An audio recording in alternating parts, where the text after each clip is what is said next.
السلام علیکم ورحمۃ اللہ وبرکاتہ۔ وعلیکم السلام ورحمۃ اللہ وبرکاتہ۔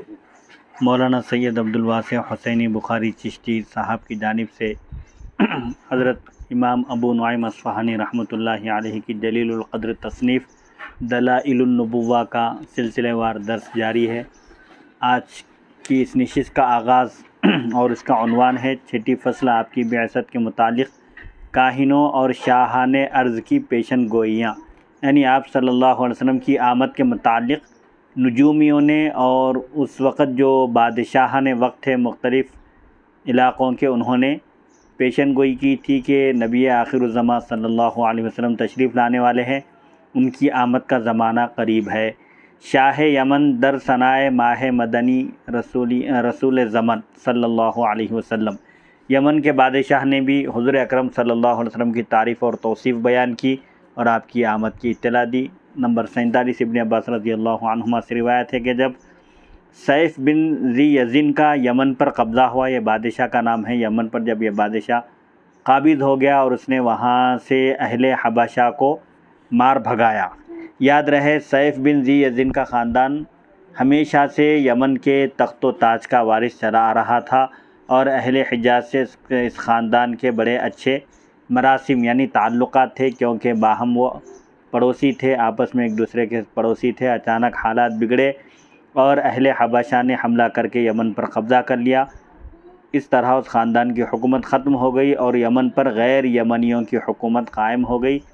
سیف کے والد ذی یزن اس وقت حکمراں تھے، انہوں نے بھاگ کر نوشیروان شاہ فارس کے ہاں پناہ لی اور وہیں انتقال کیا۔ پھر سیف نے ہوش سنبھالا اور بڑا ہو کر انوشیروان کے پاس پہنچا اور بڑی کوشش کے ساتھ اسے اپنا گرویدہ بنا لیا۔ پھر نوشیروان نے اسے فوج تیار کر کے دی اور اس نے یمن کی استعماری حکومت یعنی قبضہ کی ہوئی حکومت حبشی اقتدار سے اس نے ٹکر لی۔ اہل یمن نے اس کا ساتھ دیا اور حبشیوں نے بھاگ جانے میں عافیت سمجھی، چنانچہ کچھ بھاگ گئے اور باقی کو کتوں اور گدھوں کی خوراک بنا دیا گیا، یعنی قتل کر دیا گیا، اور سیف اپنے موروثی تخت و تاج کا وارث بن گیا۔ سیرت ابن ہشام۔ یہ واقعہ نبی کریم صلی اللہ علیہ وسلم کی ولادت باسعادت سے 2 سال بعد کا ہے۔ تو عرب کے سرداران و شعراء در وفد اسے مبارکباد دینے پہنچے، یعنی عرب کے قبائل کے بڑے بڑے سردار اور شعراء سیف بن ذی یزن کو مبارکبادی دینے کے لیے پہنچے۔ قریش کا وفد بھی گیا حکومت دوبارہ حاصل کرنے پر مبارکبادی دینے کے لیے، جن میں عبد المطلب بن ہاشم بن عبد مناف بن قصی، حضور پاک علیہ السلام کے جد امجد حضرت عبد المطلب، امیہ بن عبد شمس، عبداللہ بن جدعان، خویلد بن اسد بن عبد العزیٰ، وہیب بن عبد مناف بن زہرہ اور دیگر کچھ سرداران قریش بھی اس وفد میں شامل تھے۔ یہ لوگ یمن کے پائے تخت صنعاء ایک مقام کا نام ہے جو یمن کا کیپٹل سٹی تھا۔ سلطان اس وقت اپنے محل کی چھت پر تھا جسے غمدان کہتے تھے۔ وفد نے اذن دخول مانگا، یعنی وہ ڈیلیگیٹ وفد نے اندر آنے کی اجازت چاہی سلطان سے اور سلطان کے پیش ہو گئے، یعنی اجازت ملنے کے بعد سلطان کے سامنے حاضر ہوئے۔ اس وقت اس نے بدن پر عبیر ایک قسم کی خوشبو لگا رکھی تھی اور سر سے خوشبو کی لہریں اٹھ رہی تھی، یعنی اس بادشاہ کے سر سے خوشبو مہک رہی تھی۔ دائیں بائیں کئی سلاطین وقت، شہزادے اور امراء بیٹھے ہوئے تھے۔ بادشاہ کے اطراف و اکناف، اس کے آزو بازو اپنے وقت کے بادشاہ، شہزادے اور صاحبان مملکت بیٹھے ہوئے تھے۔ عبد المطلب نے اذن کلام چاہا، یعنی حضرت عبد المطلب نے بات کرنے کی بادشاہ سے اجازت چاہی۔ سلطان سیف نے کہا، اگر تم شہنشاہوں کے درباروں میں بات کرنے کا سلیقہ رکھتے ہو تو تمہیں اجازت دی جاتی ہے، یعنی بادشاہ نے وقت کے سامنے کس طرح گفتگو کی جاتی ہے، اگر گفتگو کے آداب سے آپ واقف ہیں تو آپ کو اجازت دی جاتی ہے۔ عبد المطلب گویا ہوئے، اے شاہ، اللہ نے آپ کو نہایت بلند و بالا مقام عطا کیا ہے اور آپ کا نسب سب سے بہتر بنایا ہے، جس کی اصل مضبوط ہے اور شاخ نہایت بلند، آپ کی کبھی برائی نہ ہو۔ آپ عرب کا افتخار اور اس کی بہار ہیں، یعنی عرب آپ پر فخر کرتے ہیں اور آپ عرب کی بہار ہیں جو ہر طرف خیر لاتی ہے، بھلائی لاتی ہے۔ آپ عرب کا سر ہیں جو جھکنے سے ناآشنا ہے، یعنی آپ سر عرب ہیں جو کسی کے آگے نہیں جھکتا، جھکنا جس کو معلوم نہیں ہے۔ آپ عرب کا ستون ہیں جس پر عرب کا دار و مدار ہے۔ آپ وہ پناہ گاہ ہیں جہاں لوگ اطمینان پاتے ہیں، یعنی آپ کی بارگاہ میں، آپ کے دربار میں آ کر لوگوں کو اطمینان ملتا ہے، امن اور سکون ملتا ہے۔ آپ کے آبا ہمارے لیے بہترین سلف گزرے ہوئے لوگ تھے، آپ کے آبا و اجداد بھی ہمارے لیے بہترین تھے، اور آپ ہمارے لیے ان کے بہترین جانشین ہیں۔ وہ خاندان مٹ نہیں سکتا جس کے لیے آپ جیسے خلف، یعنی آپ جیسے جانشین ہوں، اور اس خاندان کا ذکر کبھی پارینہ یعنی پرانا نہیں ہو سکتا جس کے آپ جیسے سلف ہوں، یعنی اہلیت اور صلاحیت، سلطنت، اقتدار اور مملکت کی آپ کے اندر بدرجہ اتم موجود ہے۔ اے شاہ یمن، اے یمن کے بادشاہ، ہم اہل حرم الہی ہیں، یعنی خانہ کعبہ کے ہم رہنے والے ہیں، خدام حرم ہیں، حرم کے متولی ہیں، خانہ کعبہ کے اس کے خدمت گزار ہیں۔ ہمیں ایک مسرت یہاں لے آئی ہے، ایک خوشی کا موقع ہے، اس لیے ہم یہاں آئے ہیں کیونکہ آپ نے ہماری ایک مستقل پریشانی ختم کر دی ہے۔ حبشی اقتدار کا آپ نے خاتمہ کر دیا ہے، ان کو مار بھگایا ہے۔ ہم مبارکبادی دینے والا وفد ہیں، کچھ مانگنے والے نہیں۔ ہم محض یہاں آپ کو آپ کی بادشاہت، آپ کی موروثی سلطنت ملنے پر ہم آپ کو مبارکبادی دینے کے لیے آئے ہیں، کچھ تحفہ انعام لینے کے لیے نہیں۔ سیف نے کہا، سیف بادشاہ کا نام ہے شاہ یمن، سیف نے کہا اے متکلم اہل حرم میں سے تم کون ہو؟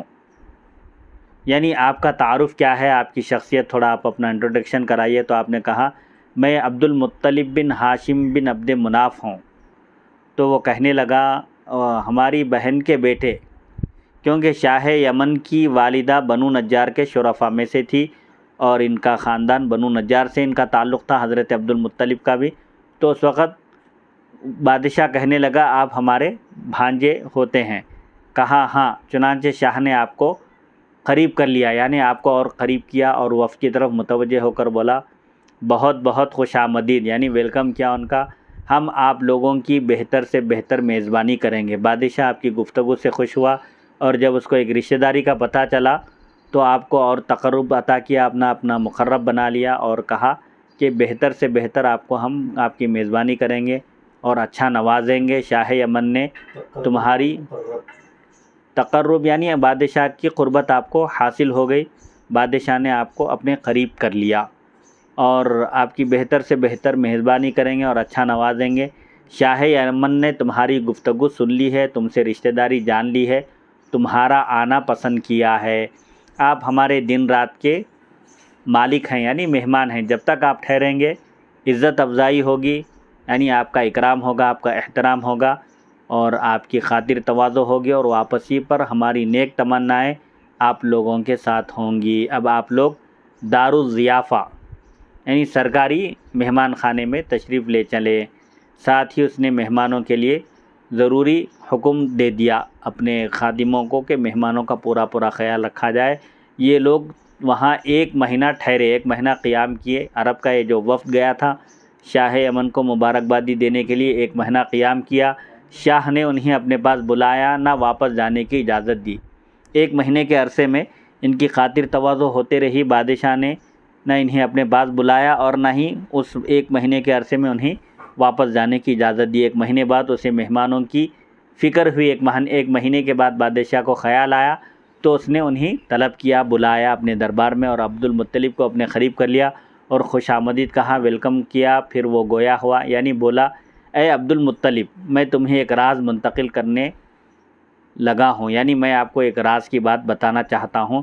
کوئی اور ہوتا تو میں اسے یہ بات نہ بتاتا، یعنی اس کے سامنے میں یہ راز فاش نہ کرتا، مگر میں نے تمہیں اس راز کا امین پایا ہے، امانت دار، اس راز کی حفاظت کرنے والا پایا، تو یہ راز آپ کے پاس محفوظ رہنا چاہیے یہاں تک کہ اللہ تعالیٰ اپنا فیصلہ ظاہر کر دے، یعنی جب تک اللہ کا حکم ظاہر نہ ہو جائے اس وقت تک آپ اس کو ظاہر نہ کرنا، کیونکہ وہ اپنے امر پر غالب ہے، یعنی اللہ تعالیٰ کی ذات غالب ہے، وہ جو چاہتا ہے وہ کرتا ہے۔ میں نے خفیہ کتاب اور مخزون علم میں پڑھا ہے۔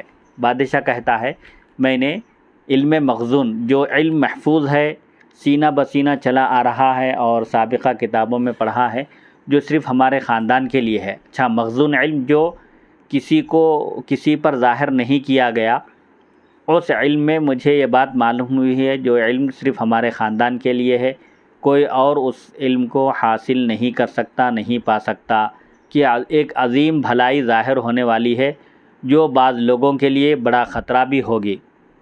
اس میں حیات انسانی کے لیے شرافت و فضیلت کا خزانہ ہوگا، یعنی تمام انسانوں کے لیے شرافت اور فضیلت کا خزانہ ہوگا، تمہارے وفد کے لیے عموماً اور تمہارے لیے خصوصاً۔ یہ جو راز فاش کرنے والے ہیں، جو راز بتانے والے ہیں، اس راز کے بارے میں کہتا ہے شاہ یمن کہ اے وفد، تمہارے لیے عمومی خوشخبری ہے، اور حضرت عبد المطلب سے خطاب کر کے کہتا ہے کہ عبد المطلب کے لیے خصوصی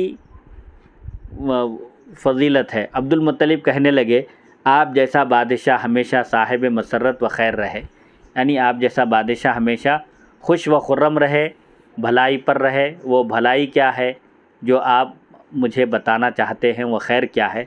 آپ پر ہم جیسے بادیہ نشین گروہ در گروہ قربان ہوں، یعنی بادشاہ کی تعریف کرتے ہوئے کہتے ہیں کہ آپ کی جو شخصیت ہے، آپ جیسی شخصیت پر جماعت کی جماعت بھی اگر قربان ہو جائے تو کوئی تعجب کی بات نہیں ہے۔ قال اذا ولد بتہامۃ غلام بہ علامۃ بین کتفیہ الشامہ کانت لہ الامامہ ولکم بہ الزعامہ۔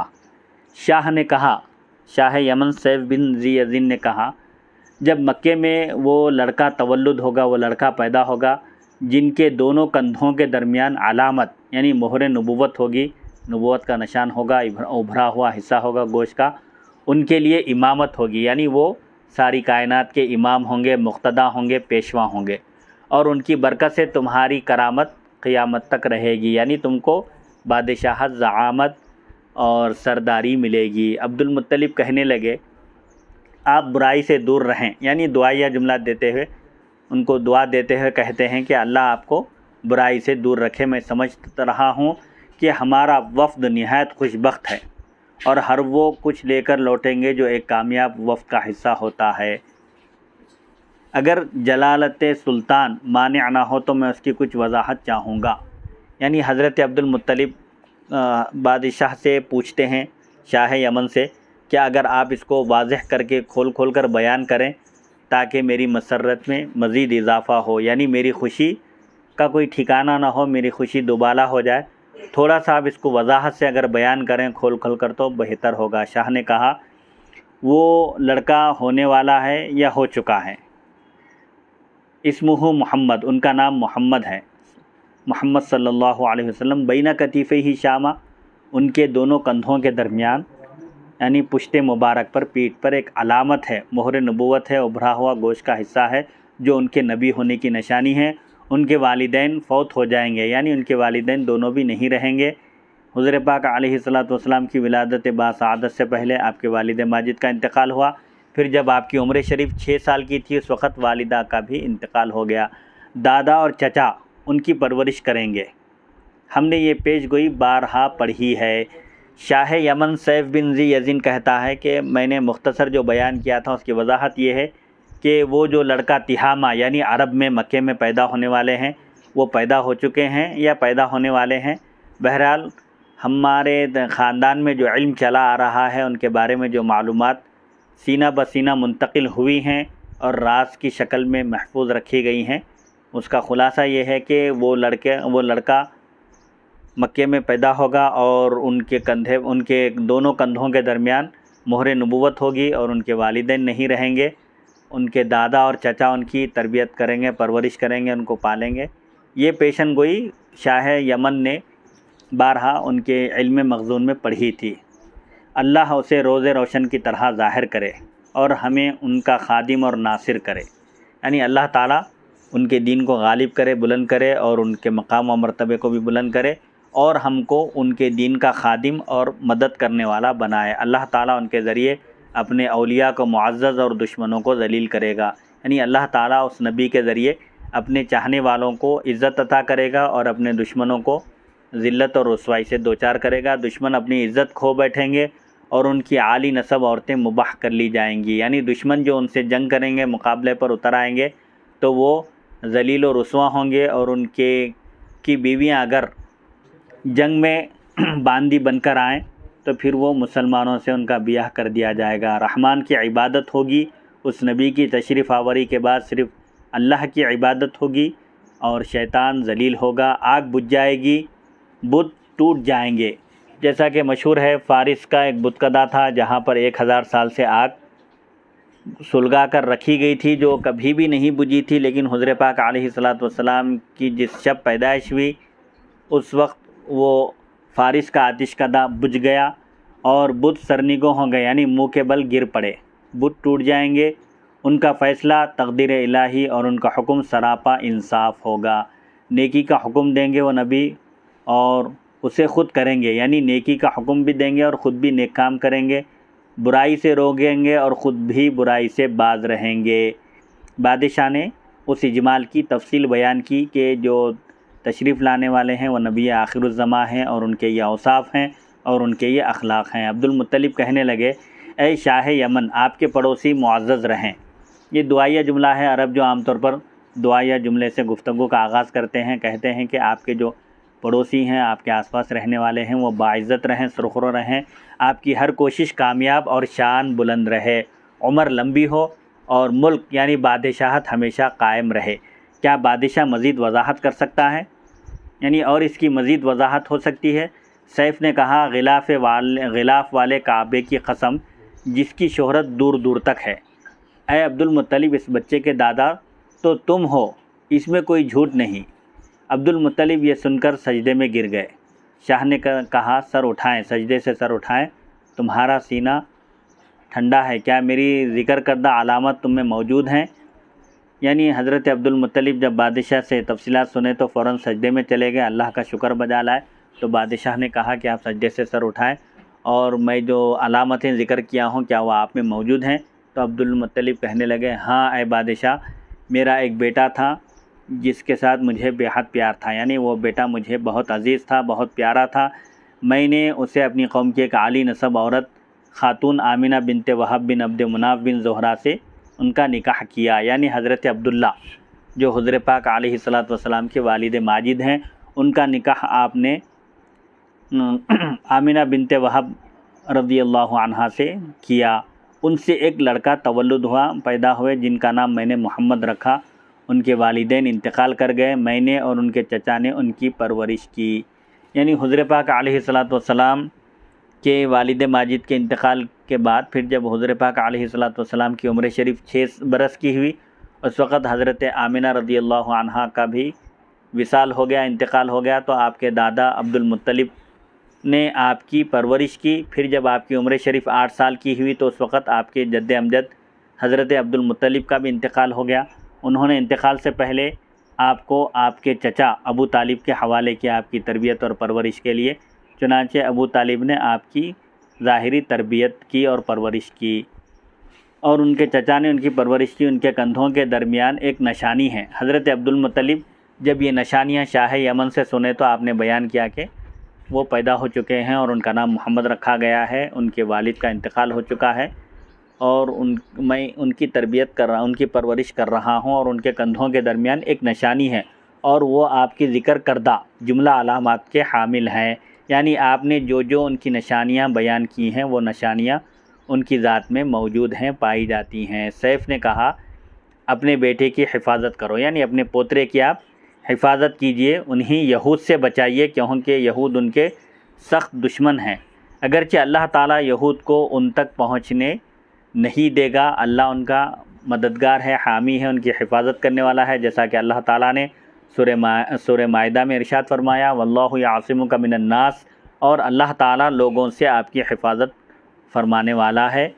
پھر بھی بادشاہ عبد المطلب کو نصیحت کرتے ہوئے، تاکید کرتے ہوئے کہتے ہیں کہ آپ اپنے اس پوترے کی حفاظت کیجئے، اور یہود جو ان کے سخت ترین دشمن ہیں ان سے خاص طور پر ان کو بچا کر رکھیے۔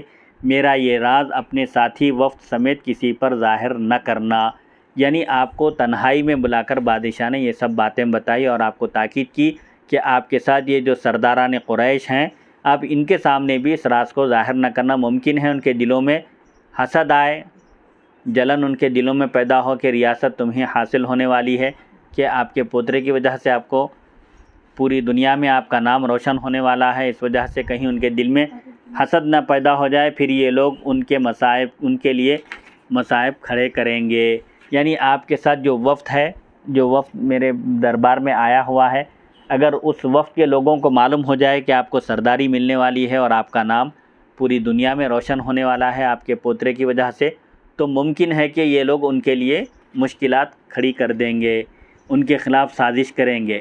اگر مجھے موت ہلاک کرنے والی نہ ہوتی تو میں اپنے پیادے اور سوار لے کر چلتا اور یثرب کو پائے تخت بنا لیتا۔ بادشاہ اپنی تمنا ظاہر کرتا ہے کہ اگر مجھے موت ہلاک نہ کرتی اور مجھے موقع ملا تو میں اپنے پیادے یعنی اپنا لشکر لے کر نکلتا یمن سے، اور یثرب یعنی مدینہ منورہ کو کیپٹل سٹی بناتا، پائے تخت بنا کر اس کو میں وہاں قیام کرتا۔ کیونکہ میں نے اسی بولتی کتاب میں پڑھا ہے کہ اس نبی کا قرار بھی، یعنی وہ نبی ہجرت کر کے اس نبی کا قرار بھی یثرب میں ہوگا، یعنی وہ نبی کفار مکہ مشرکین عرب کے تنگ کرنے پر، ستانے پر اللہ کا حکم پا کر مکہ مکرمہ سے مدینہ منورہ کی طرف ہجرت فرمائیں گے اور مدینہ منورہ کو آپ کا مسکن اور مرکز بنائیں گے، اور آپ کا مزار بھی یثرب میں ہوگا، یعنی آپ کا وصال مدینہ میں ہوگا اور آپ کی آخری آرام گاہ بھی مدینہ منورہ ہی ہوگی۔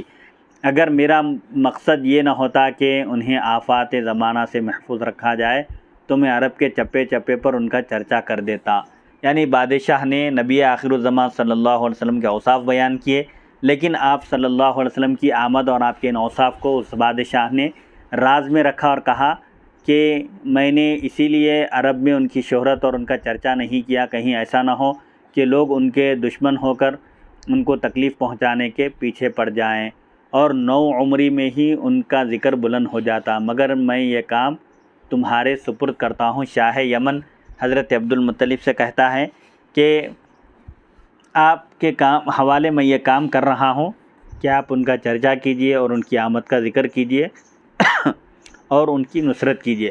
بعد ازاں اس گفتگو کے بعد شاہ یمن نے وفد کے ہر فرد کو 100 اونٹ، 10 غلام، 10 باندیاں، 10 رطل چاندی، یہ ایک پیمانہ ہے، 10 رطل چاندی، 5 رطل سونا اور عنبر سے بھرا ہوا ایک برتن دیا۔ یعنی حضور پاک علیہ السلام کے جد امجد حضرت عبد المطلب کے ساتھ جو لوگ گئے تھے، بادشاہ حضرت عبد المطلب کی وجہ سے اس وفد کو خوب نوازا، 100 اونٹ، 10 غلام، 10 باندیاں اور پھر سونے چاندی اور خوشبوؤں سے لدے ہوئے ایک برتن دیا، جبکہ عبد المطلب کے لیے اس سے 10 گنا زیادہ ہدیے تحفے جاری کیا۔ یہ وفد کے ساتھ آنے والوں کے ساتھ بادشاہ کا یہ سلوک تھا، اور حضور پاک علیہ السلام کے جد امجد حضرت عبد المطلب کو بادشاہ نے اس وفد کے لوگوں سے زیادہ 10 گنا ہر چیز اضافہ دیا، اور وہ چلتے ہوئے عبد المطلب سے کہنے لگا یہ سال ختم ہونے پر مجھے اس بچے کی خبر لا کر دینا، یعنی اس نو مولود کے بارے میں مجھے آ کر بتانا، اس مبارک لڑکے کے بارے میں۔ مگر سال ختم ہونے سے پہلے ہی سیف نے داعی اجل کو لبیک کہا۔ سیف بن ذی یزن جو شاہ یمن تھا، اس نے عبد المطلب رضی اللہ عنہ کو رخصت کرتے ہوئے کہا کہ آپ اس سال کے اختتام تک مجھے اس لڑکے کے بارے میں بتانا، لیکن اتفاق سے اس سال کے گزرنے سے پہلے ہی بادشاہ کا انتقال ہو گیا۔ عبد المطلب اپنی قوم قریش سے کہا کرتے تھے، اے قریش، تم میں سے کوئی شخص مجھ پر اس لیے رشک نہ کرے، رشک یعنی حسد نہ کرے کہ شاہ یمن نے مجھے بہت نوازا تھا، یہ مال تو ختم ہونے والی چیز ہے، بلکہ مجھے اس شرافت کی مبارکباد دو جو ہمیشہ باقی رہے گی۔ یعنی یہ مال جو مجھے بادشاہ نے عطا کیا ہے، مال و دولت تو زائل ہونے والی چیز ہے، ختم ہونے والی چیز ہے، اس کی وجہ سے مجھ پر حسد مت کرو، بلکہ مجھے اس شرافت کی مبارکباد دو جو ہمیشہ باقی رہے گی۔ یعنی بادشاہ کے دربار میں مجھے جو اعزاز ملا اور میری وجہ سے قریش کا جو مقام و مرتبہ بلند ہوا، اس پر خوش ہو جاؤ۔ اور جب پوچھا جاتا کہ وہ شرافت کیا ہے تو آپ جواب دیتے کہ وہ ضرور ظاہر ہو کر رہے گی، خواہ اسے کچھ وقت لگے۔ آپ کے دادا عبد المطلب کا عجیب و غریب خواب۔ جی،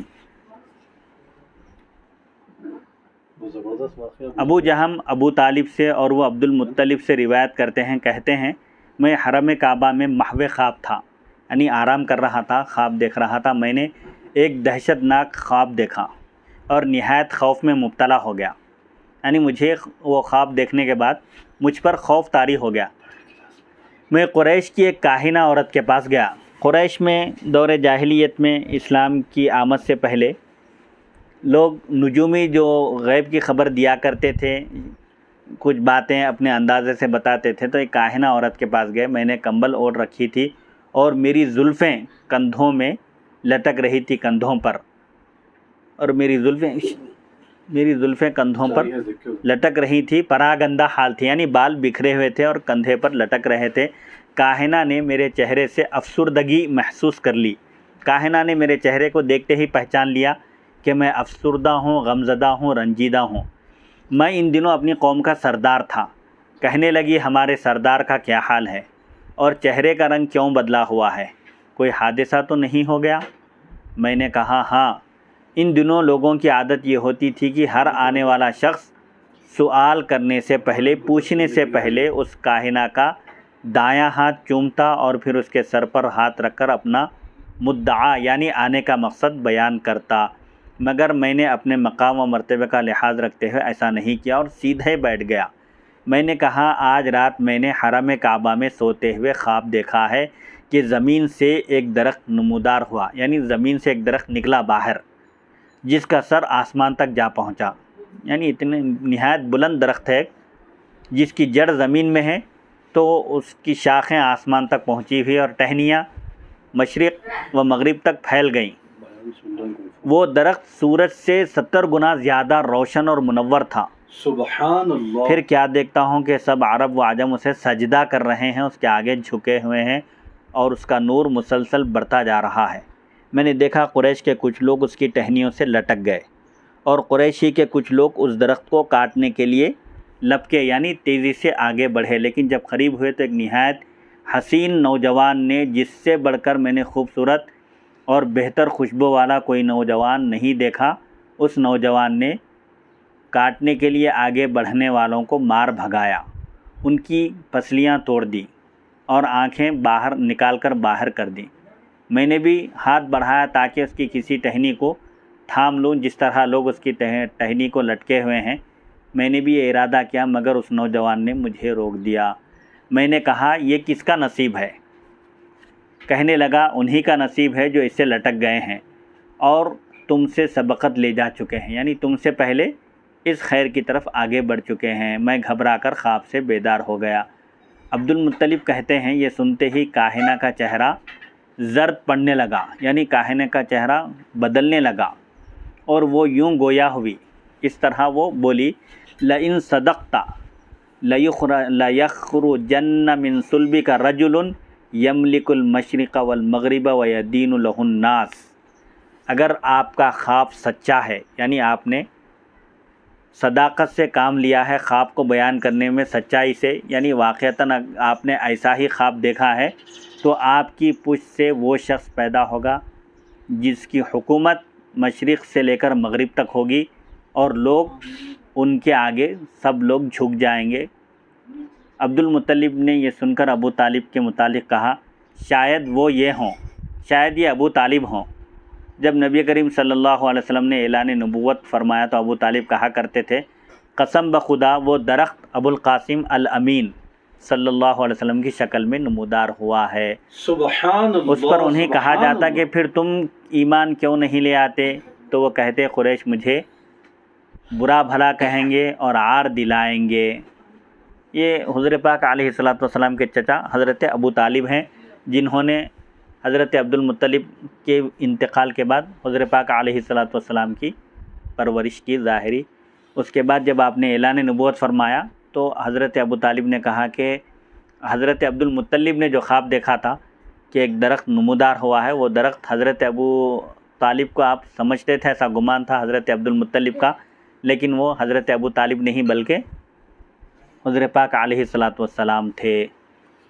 اور حضرت ابو طالب علیہ السلام کے بارے میں مختلف قول ہے اور بعض بڑے بڑے اکابر محدثین آپ کی ایمان کے قائل ہیں۔ جی آپ کے بارے میں اب میرا ایک سوال یہ بھی ہے مفتی صاحب جی کہ جو لوگ حضرت ابو طالب علیہ السلام کے ایمان کے قائل نہیں ہیں تو کم سے کم وہ سکوت اختیار کر لیتے ہیں۔